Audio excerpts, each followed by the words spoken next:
हाड़ी रानी का इतिहास पार्ट 3। राणा राज सिंह का पत्र। वीरवर, तुम अभी गृहस्थ जीवन में प्रवेश किया है।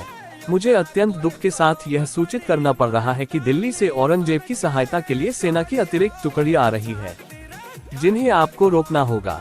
मैं इस समय औरंगजेब को घेरा हुआ हूँ, अतः तुम अविलंब अपनी सैन्य टुकड़ी को लेकर औरंगजेब की सेना को रोको। तुम्हें सहायता के लिए आ रही सेना को उलझाकर आगे बढ़ने से रोकना है। तब तक मैं पूरा काम निपट लेता हूँ। चूंकि यह कार्य बड़ा खतरनाक है, इसमें अपने प्राणों की आहुति भी देनी पड़ सकती है, लेकिन मुझे तुम पर विश्वास है कि तुम इस कार्य को बड़ी कुशलता से कर सकते हो। राव रतन सिंह के लिए ये समय किसी चुनौती से कम नहीं था। एक और मुगलों की विशाल सेना और उन सब के सामने उसकी सैनिक टुकड़ी बिल्कुल कम थी। उधर राणा राज सिंह ने मेवाड़ के छीने हुए क्षेत्रों को मुगलों के चंगुल से मुक्त करा लिया था, जिससे उन्हें हिम्मत मिली और युद्ध में जाने की तैयारी में लग गए। राव रतन सिंह का हाड़ी रानी से विदा लेना के सरिया बाना पहने युद्ध वेश में सजे पति को देखकर हाड़ी रानी चौंक पड़ी। हाड़ी रानी ने कहा कि आप युद्ध पोशाक में कहाँ जा रहे हैं? आपने तो कहा था कि 5-6 महीनों के लिए युद्ध से फुर्सत मिली है और अब मैं आराम करूंगा, फिर अचानक युद्ध में कैसे? सरदार ने अपनी पत्नी को समझते हुए कहा कि पति के शौर्य और पराक्रम को परखने के लिए ही तो क्षत्रानियां इसी दिन की प्रतीक्षा करती है। आज वह शुभ दिन आ गया है।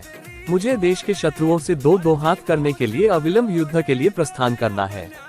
सरदार ने मुस्कुराकर पत्नी से कहा कि आप हंसते हंसते विदा करो, पता नहीं इस दिन के बाद हम मिले या नहीं। सरदार का मन व्याकुल था।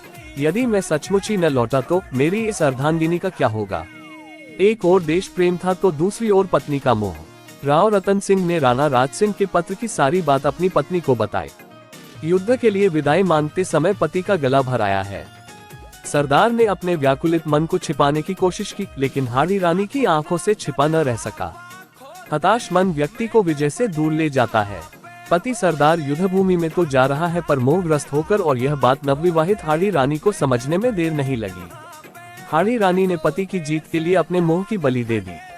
रानी ने अपने पति से कहा, स्वामी जरा ठहरिए, मैं अभी आरती का थाल सजा कर लाती हूँ। हाड़ी रानी ने पति के माथे पर टीका लगाया और आरती उतारी। फिर उसने अपने पति को कहा कि मैं धन्य हो गई ऐसा वीर पति पाकर, और हम दोनों का 7 जन्मों तक साथ रहेगा। हाड़ी रानी ने अपने नेत्रों में आए आंसुओं को छुपाया ताकि युद्ध में जाते वक्त पति कमजोर न पड़ जाए। फिर राव रतन सिंह ने अपनी पत्नी से कहा कि मैं तुमको कोई सुख न दे सका और मुझे इस बात का दुख है। तुम कहीं मुझे भूल तो नहीं जाओगी? कहीं मैं युद्ध में वीरगति को प्राप्त हो गया तो? इतना कहने पर हाड़ी रानी ने पति के मुख पर हथेली रख दी और कहा, ऐसी अशुभ बातें मत बोलो। मैं वीर राजपूतनी हूँ, फिर मैं एक वीर योद्धा की पत्नी भी हूँ। मैं अपना राजपूत धर्म अच्छी तरह जानती हूँ। आप निश्चित होकर युद्ध के लिए प्रस्थान करें। रतन सिंह घोड़े पर सवार होकर रणभूमि की तरफ दौड़ पड़े।